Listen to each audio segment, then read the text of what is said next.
성도님들, 제가 오늘은 질문으로 말씀을 시작하고자 합니다. 여러분들은 여러분들의 외모에 대해서 만족하십니까? 어째 아멘을 안 하세요? 도무지 노면이십니까?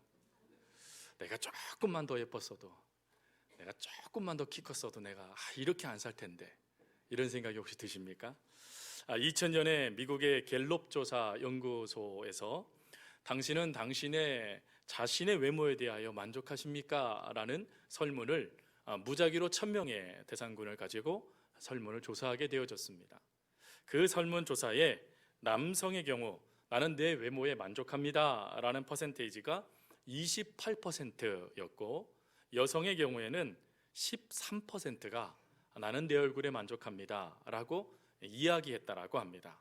그리고 두 번째 질문, 만약에 할 수만 있다면 당신의 외모를 바꾸고 싶습니까? 라는 질문을 두 번째로 합니다. 여러분, 어떤 결과가 나왔을까요? 남자들 같은 경우에는 94%가 바꾸고 싶다라고 얘기했다라는 거예요.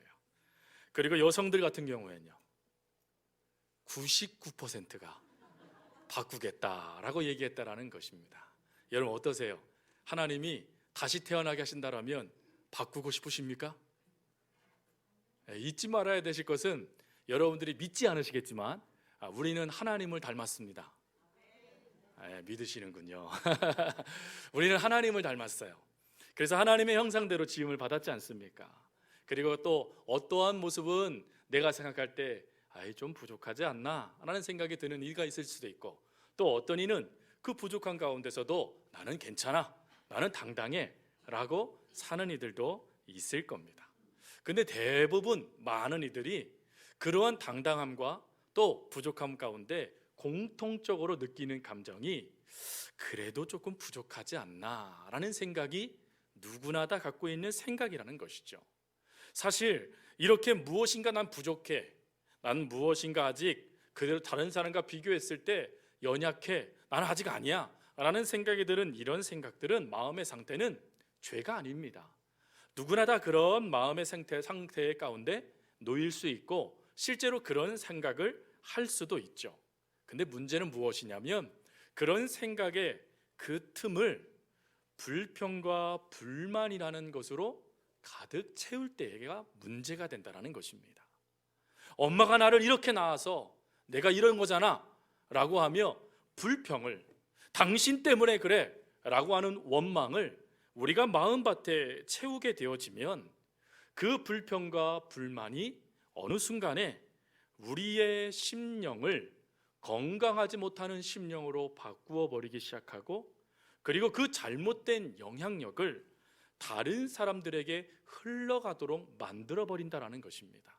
그러다 보니 나의 불평과 나의 원망이 누군가의 불평과 원망의 단초가 되어지는 일들이 나타나게 되더라라는 것이죠.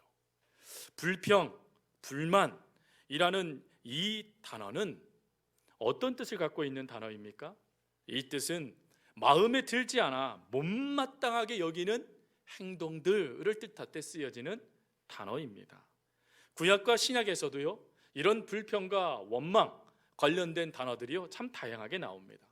구약의 대표적인 세 단어가 있습니다. 하라르, 하라, 카나라는 단어가 있어요.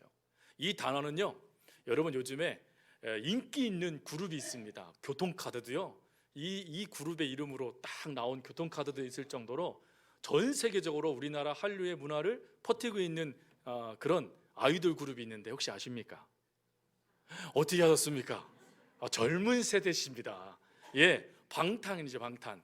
근데 이 방탄소년단이요 부르는 곡 중에 불타오르네 라는 곡이 있어요. 바로 이 카라, 하나, 또 하라르라는 단어의 뜻은 바로 불타오르다 라는 뜻을 갖고 있습니다. 그러니까 이 불평이라는 단어가 불타게 만드는 뜻을 갖고 있다는 것이에요. 나도 불타면 어떻게 되죠? 얼굴이 붉어지죠. 남도 불타면 어떻게 됩니까? 싸움 나죠. 서로 불타오르니 죄밖에 남지 않겠습니까? 바로 그것을 가지고 성경은 불평이다 라고 이야기를 합니다. 또 신약에서는요 투덜거리다 라는 뜻의 공조라는 공귀조라는 단어와 그리고 흠잡다라는 단어인 멤포마이라는 단어를 써서 사람의 불평과 불만을 표현해요. 늘 투덜거리는 거예요. 그리고 늘 사람의 모습을 바라보면서 문제를 잡는 거예요. 여러분 어떠세요? 여러분 주변에 여러분들과 함께 사는 믿음의 가족들도 있을 것이고 또 함께 살지만 믿지 않는 이들도 있어요. 근데 그들의 모습을 볼 때 내 마음에 안 들죠. 어떻게 저렇게 사나? 라는 생각이 들기도 하고 예수 믿으려면 좀 잘 좀 믿지 왜 저렇게 믿어? 라는 생각이 들어요. 그래서 여러분 어때요? 여러분들이 그런 마음으로 그를 향하여 투덜투덜 또 그런 마음으로 불평 던져버리면 그 사람이 그 마음을 받고 감동하여 하나님께로 돌아오나요? 아니죠. 여러분들의 투정과 여러분들의 불만의 화살이 상대방으로 날아가면 그것은 몇 배의 창이 되어져서 또 우리들에게도 날아오게 되어져요. 바로 이 불평과 불만이 사실 나에게서 멈추는 것도 문제이지만 그것이 다른 사람에게 흘러 들어가는 것은 더 큰 문제가 된다는 것이 바로 우리가 살고 있는 이 땅에서 오늘 우리가 경험하고 있는 심리적인 또 실제로 삶 속에 나타나는 문제이기도 하죠. 성경에는 이런 모습들이 참 많이 다양하게 기록되어져 있어요. 불평하고 원망하고 투덜거리고 그리고 삐지고 하는 등 수많은 문제들이 나와 있는데 그 중에 대표적인 것 하나를 들어라 라고 한다면 민수기 11장에 나와 있는 기브롯 핫다와라는 그 명칭을 우리가 들 수 있습니다. 여러분 기브롯 핫다와라는 이 명칭의 뜻은 탐욕의 무덤, 불평의 무덤이라는 뜻을 갖고 있는 이름입니다. 이 이름이 나오게 된 계기가 있습니다. 그게 민수기 11장 4절 5절 말씀이죠. 같이 읽겠습니다. 시작. 그들 중에 섞여 사는 다른 인종들이 탐욕을 품음에 이스라엘 자손도 다시 울며 이르되 누가 우리에게 고기를 주어 먹게 하랴. 우리가 애굽에 있을 때에는 값없이 생선과 오이와 참외와 부추와 파와 마늘들을 먹은 것이 생각나거늘. 아멘. 여러분 이 말씀에 보면 이스라엘 백성들이 뭐라고 말합니까? 우리가 애굽에 있었을 때 그때 먹었던 그 음식이 그리워라고 말을 하죠. 그러면서요 그 외국인들의 말에 군중 심리가 발동되어져서 이들이 마음에 합심해져서 마늘, 부추, 파 이거 먹고 싶다라는 거예요. 여러분이 마늘, 부추, 파 고대 중동 시대에는 이게 정력제였습니다. 그러니까 지금 이들이 광야 생활 채 3일도 되지 않았어요. 3일도 되지 않는 그 시점에 자기 정력 떨어질까 봐 걱정하고 있는 것입니다. 또 고기요 3일밖에 먹지 못한 게 3일밖에 되지 않아요. 뭐 1년 못 먹은 것도 아니에요. 근데 3일 못 먹고는요 기력이 떨어진 것 같다라고 생각하는 거예요. 지금 그 이야기 가운데요 군중 심리로 모든 이스라엘 백성들이 일어서요. 그리고는 모세를 향하여 데모하기 시작합니다. 고기 하면서 말이죠. 그리고는 모세를 향하여 막 달려드는 거예요. 그럴 때 하나님이요 그 모습을 보니까 기가 막힌 겁니다. 그래서 어떻게 합니까? 70인의 장로들을 따로 부르십니다. 그리고 모세 앞으로 나오라 라고 명령하신 다음에 그들에게 성령을 임해보세요. 성령이 임했다는 것은 하나님의 영이 임했다라는 것을 의미합니다. 그리고는 하나님께서 약속을 하십니다. 내일 너희들이 고기를 먹게 해주겠어 라고 말이죠. 실제로 성경 말씀해 보니까 메뚜기 떼라네요. 메추라기 떼가 이들에 있는 지경으로 오게 되어져요. 그들이 그것을 잡아서 너무 기쁘게 그것을 잡아 요리하여 입으로 넘기기도 전에 하나님이 어떻게 하시죠? 바로 이 불평과 분노 가운데 하나님을 향하여 탐욕을 펼쳤던 이들을 죽이십니다. 그리고는요 그들을 한쪽에 모아 쌓았더니 성경 말씀해 보니까 산을 이루었더라 라고 기록되어져 있어요. 바로 그 산을 보면서 이름을 지은 것이 바로 기브롯 핫다와 탐욕의 무덤이었다라는 것입니다. 근데 여러분 이들이요 단지 이 상태에서만 불평했나요? 아니죠. 그 앞에 사건을 보십시오. 3일 전 이들이 출애굽하여 홍해바다 앞에 왔을 때 이들이 한 말을 여러분 기억하십니까? 매장지가 없어서 우리가 이 땅에서 객사시키려고 우리를 이곳으로 이끌어냈어요? 라고 하면서 하나님을 원망하죠. 또한 이들이 광야에서 먹을 것이 없게 되자 뭐라고 말합니까? 우리가 줄여 죽는구나 라고 하면서 배고프다고. 그것도 하루밖에 안 지났어요. 하루밖에 안 지났는데 배고파 죽겠다고 지금 난리가 나고 있는 것입니다. 또 약속의 땅 가나안 땅은 어떻습니까? 여러분, 가나안 땅을 직접 원래는 하나님은 들어가라 라고 명령하셨지만 하도 간청하니까 그래 그러면 12족장을 세워서 그들을 하여금 찾아가 그 역사를 바라보고 돌아와 이야기하도록 해라 라고 말했죠. 그랬더니 그들이 가서 여러분 봤더니요, 적과 꿀이 흐르고, 그리고 실제로 이스라엘 백성들 앞에 어떻습니까? 포도 열매를 메고 왔대요. 포도 열매를. 우리나라 포도는 요만한데, 칠레 포도는 요만한데, 그치요? 근데 제가 필리핀 갈 때 이 말씀 드렸죠. 필리핀을 갔더니 제일 비싼 과일이 포도더라고요. 포도. 근데 포도가 얼마나냐? 제가 거짓말 하나 못해서 이만했습니다. 포도가요. 그래서 제가 가나안 사람들이 가나안 땅에 갔을 때 이스라엘 정탐꾼들이 그걸 메고 왔다. 이해가 되더라고요. 그게. 여러분, 그 정도의 풍성한 열매가 있는 곳, 하나님의 은혜가 있는 곳이 가나안 땅이잖아요. 근데 그 가나안 땅의 그 역사를요, 10명의 정탐꾼들이 부정하지 않았습니다. 그들이 동일하게 말해요. 적과 꿀이 흐르는 거 맞더라. 정말 그 땅이 하나님의 약속한 땅 맞더라. 그런데 안악자손이 있어서 그들에게 우리 비교해 보니까 우리는 메뚜기만도 못해. 아이고 이제 죽었네 하는 이 불평을 그들이 터뜨리기 시작하고, 성경 말씀에 보니까 그들이 울기 시작했대요. 왜 울까요? 망했다라는 거예요. 망했다는 거. 근데 울다가 보니까 화가 나요. 왜 화가 났죠? 가만히 있었으면 그나마 그 땅에서 그래도 살만했을 텐데, 아니 이곳에서 저 거인들에게 우리 죽게 만들다니. 그래서 원망하며 모세와 여호수아를 향하여 달려들지 않습니까? 그때 하나님이 그것을 막아버리세요. 그리고는 말씀하시죠. 내가 어느 때까지 이 백성을 향하여 참겠느냐라고 말씀하십니다. 그리고는 그 결과가 무엇이었습니까? 그렇게 반응한 결과가 그들이 40년 동안 방황 유리하는 저주가 되어지고 말았습니다. 더군다나 하나님의 약속의 땅에 들어가야 될 이들이 하나님의 약속의 땅에는 들어가 보지도 못하고 죽게 되어져 사라져버리는 인생이 되고 말았다는 것입니다. 여러분, 이러한 모습들이 우리 가운데는 없습니까? 우리들이요, 사실 불만 한두 가지는 다 갖고 있습니다. 내가 음식을 주문했는데 약속 시간보다 늦게 와요. 그러면요, 빨리 전화 몇 분인가 확인해봐. 왜 이렇게 안 온대? 하면서 우리는 불평과 원망을 토로합니다. 더군다나요, 갑작스럽게 여러분 집에 있는 와이파이가 안 터지면 어떻게 됩니까? 난리가 나죠. 뭐가 문제되는지 빨리 112 전화해봐. 112는 참 경찰 신고죠. 예. 빨리 전화해봐 하면서 막 난리가 나요. 그것뿐입니까? 직장 상사 매 순간 사소한 트집을 잡아요. 또 학생들의 교수님은 어떻습니까? 좀 봐줄만 한데 봐주지도 않아요. 남편은 어때요? 맨날 퇴근하면 소파와 혼연일체가 돼요. 또 아내들은 어때요? 맨날 바가지만 새로 사요. 그러니 이게 얼마나 불평이 되고 얼마나 이게 원망이 되고 얼마나 이게 힘듭니까? 그러니까 그것 때문에 늘 내 입에서의 원망과 불평이 매일 상대방을 향해서 화살이 되어 날아가기 시작하지요.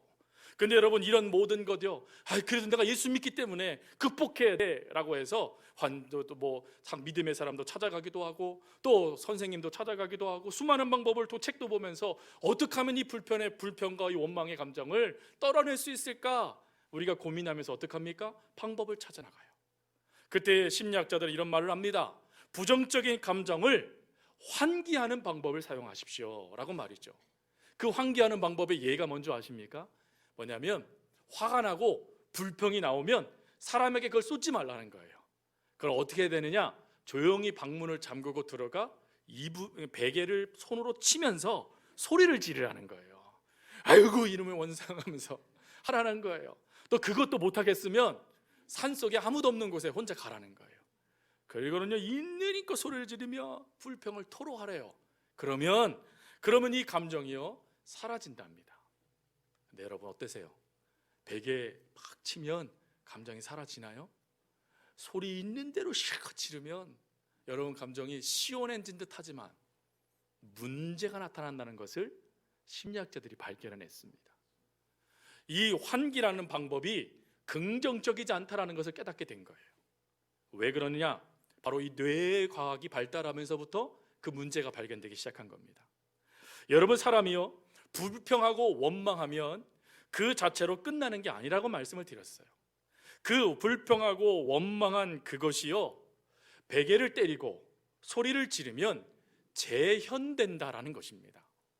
재현되어지면 어떤 역사가 나타나느냐? 그 연구 논문에 보니까 이렇게 되어 있습니다. 우리의 뇌는 가상과 현실을 구별하는 능력이 뛰어나지 못해서 상상한 것 자체만으로도 마치 실제 세계에서 일어나는 것 같은 효과 속에 환기라는 방법은 실제 뇌가 그렇다라고 믿어버리게 만드는 부작용이 발생했다라고 말이죠. 즉, 환기라는 걸 통해서 내가 어떻게 하면 이 불평을 다른 사람이 쏟지 않고 해결해 볼까라고 하여 소리 지르고 베개를 때려쳤는데 뇌가 생각한다라는 거예요. 그리고는 정립을 했대요. 뭐라고요? 저 사람 때문에 내가 지금 불편하구나, 저 사람 때문에 내가 지금 원망하고 있는 거구나 라는 생각이 들어서 똑같은 상황이 발견됐을 때 그것이 분노라는 걸 통하여 다른 사람에게 쏟아지게 만들어 버린다는 것입니다. 그게 뇌의 착각이라는 것이죠. 근데 그 착각을 우리가 알지 못하고 이런 방법으로 이 불평과 원망을 해결하겠다라고 지금 우리가 달려들고 있다라는 거예요.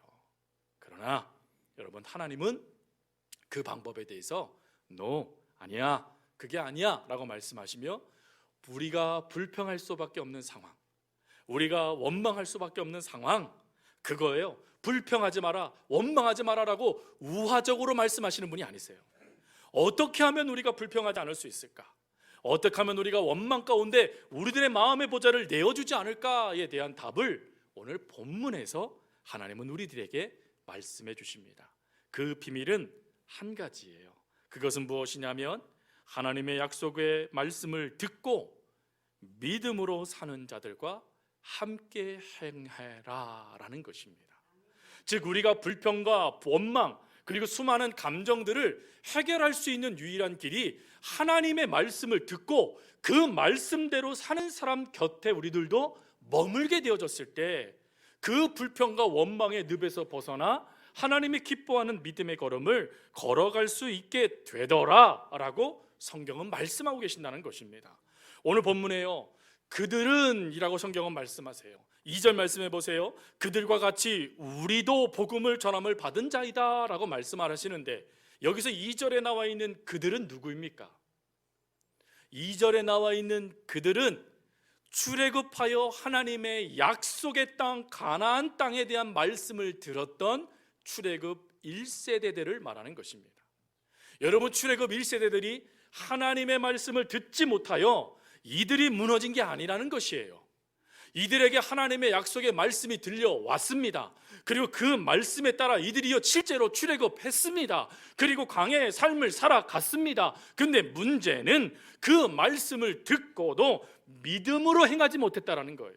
즉, 믿음으로 반응하는 이들과 함께하지 못했다라는 것입니다. 오늘 성경은요, 이들이요 그 유익이요 직결되지 않았다, 그들과 같이 복음을 전하받았지만 그들이 하나님께 버림을 받게 됐다라고 말씀을 전하고 계십니다.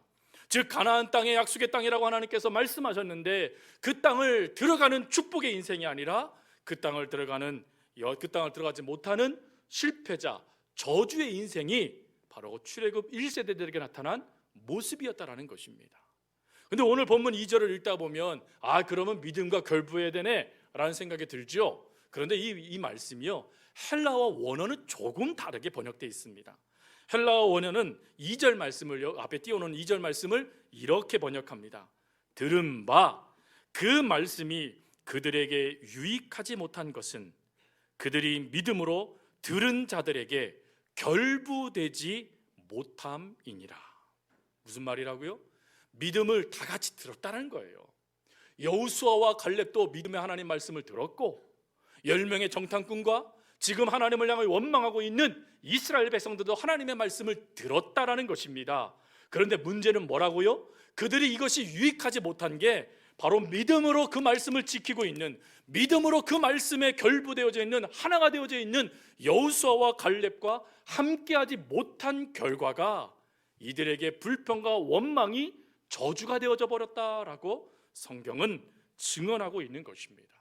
여러분, 이런 부정적인, 이런 유익한 하나님과 결부되어졌, 믿음의 사람과 결부되어졌을 때 이 이때의 모습을 부정적인 모습과 긍정적인 모습으로 우리는 살펴볼 수 있어요.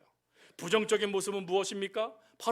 여러분, 바로 민수기 14장 기브롯 핫다와라는 그곳 바로 뒤에 나오는 가데스 바네아의 사건을 통하여 우리는 말씀을 살펴볼 수 있죠.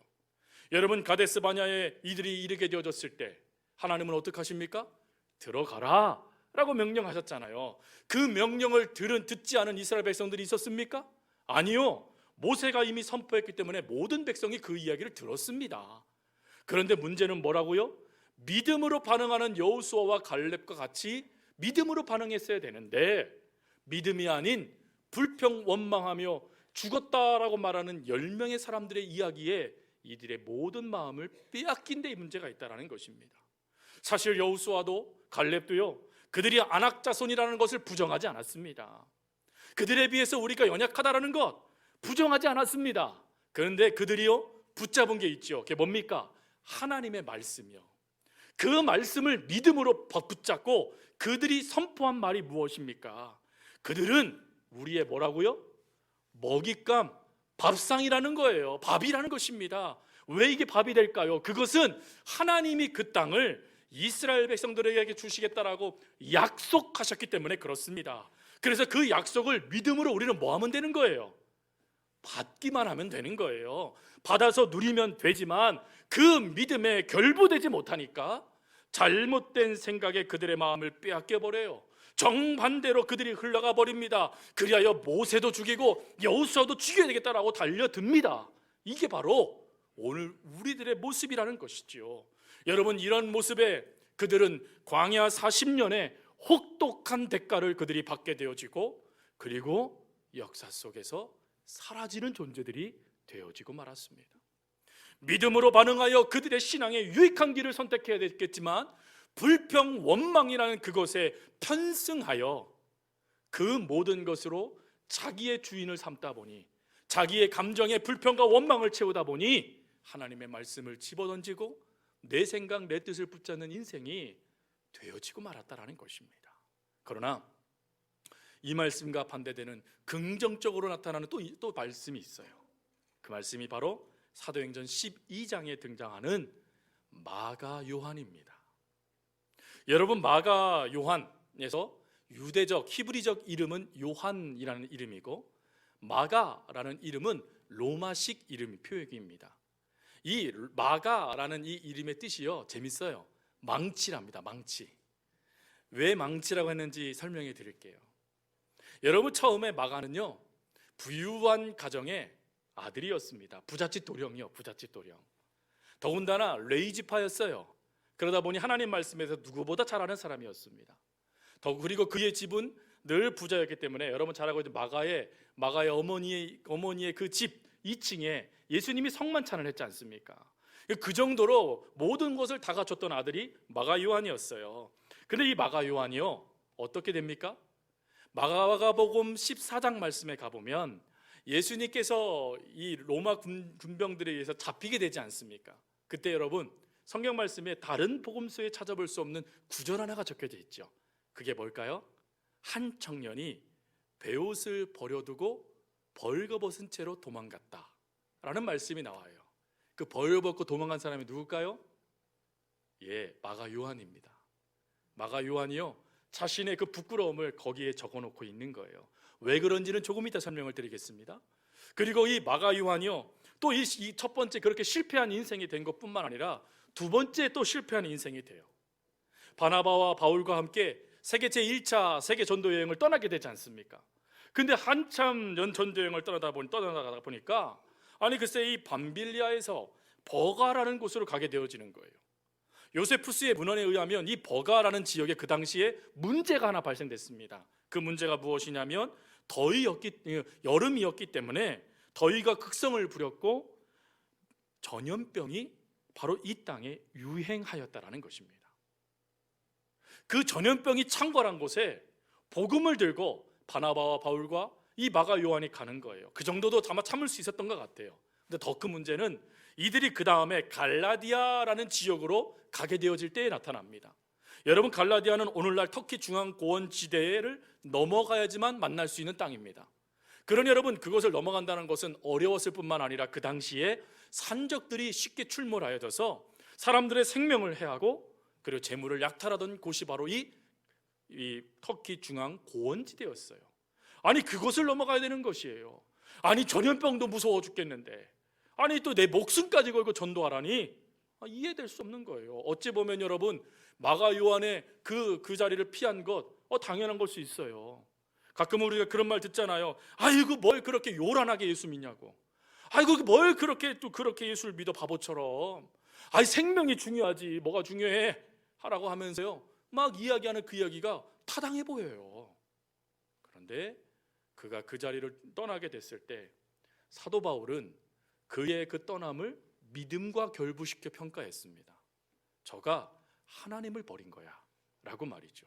예, 그는 자신의 생각에 사로잡혀 불평과 원망 속에 선교의 자리로 뛰쳐나가 실패자의 두 번째 인생이 됩니다. 그런 마가 요한이요, 모 방송의 프로그램처럼 우리 아이가 달라졌어요 라는 프로그램처럼 달라지는 말씀이 나와요. 디모데후서 4장 말씀에 가보니까 사도 바울이 그렇게 무익한 자다라고 말했던 이 마가 요한을 뭐라고 평가하는 줄 아십니까? 내게 유익하니 그를 데리고 오너라 라고 평가해요. 더군다나 베드로전서 5장 13절 말씀에 가보니까 마가 요한을 또 뭐라고 평가하냐면 내 아들 마가에게 라고 표현을 해요. 여러분, 베드로가 마가 요한을 자기 아들로 삼을 정도로 마가 요한이 완전히 뒤집어지는 인생의 삶을 살게 됐다라는 것입니다. 그러면 궁금하잖아요. 아니, 그렇게 불평하고 그렇게 원망하고 내 생명 중요하고 나밖에 몰랐던 이가 아니 어떻게 그렇게 믿음의 사람이 되었을까?